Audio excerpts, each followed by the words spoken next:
Eye for an eye αποκαλείται στα αγγλικά το οφθαλμός αντί οφθαλμού, που όπως όλα δείχνουν επέλεξε να πράξει η ρωσική πλευρά σε αυτή την έντονη κόντρα που έχει ξεσπάσει εδώ και ένα χρόνο μετά την έναρξη του πολέμου στην Ουκρανία, με χώρες της Δύσης αλλά και με χώρες που συντάσσονται με αυτήν, όπως παραδείγματος χάριν η Αυστραλία, η Ιαπωνία κτλ.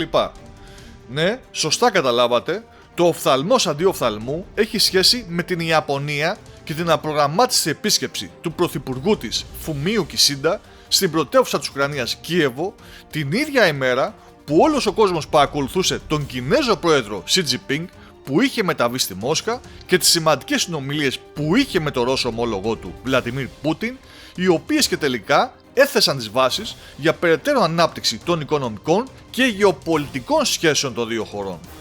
Όπως επίσης έχει σχέση και με τις ΗΠΑ που αποφάσισαν εμέσω αυτής της επίσκεψης να πετάξουν στρατηγικά βορδαλιστικά αεροσκάφη Β-52 πάνω από τη Βαλτική θάλασσα και με κατεύθυνση στη Ρωσία. Φαίνεται λοιπόν ότι οι δύο αυτές κινήσεις της Ιαπωνίας και των ΗΠΑ ενόχλησαν πάρα πολύ τη Μόσχα, που ίσως να θεώρησε ότι η έκτακτη επίσκεψη του Κισίντα στην Ουκρανία ήταν μια προσπάθεια να τραβήξει τα φώτα της δημοσιότητας από το σημαντικό γεγονός της συνάντησης Πούτιν-Σι Τζινπίνγκ και η πτήση των ΗΠΑ με αεροσκάφη που μπορούν να φέρουν πυρηνικά όπλα, ένα αυστηρό μήνυμα και προς δύο χώρες.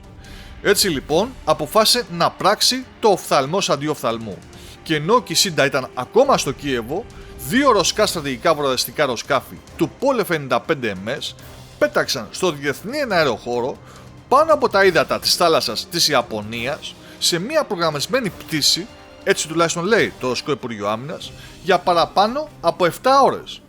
Μάλιστα, όπως συνεχίζει η ανακοίνωση, τα ρωσικά βορδαλιστικά συνοδεύτηκαν από μαχητικά αεροσκάφη Sukhoi 30SM αλλά και από Sukhoi 35 που ανήκουν στις δυνάμεις αεράμυνας της Ανατολικής Στρατιωτικής Περιφέρειας.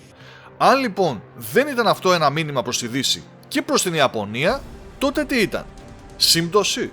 Τυχαίο γεγονός? Δεν νομίζουμε. Για να μην πούμε ότι είμαστε και σίγουροι.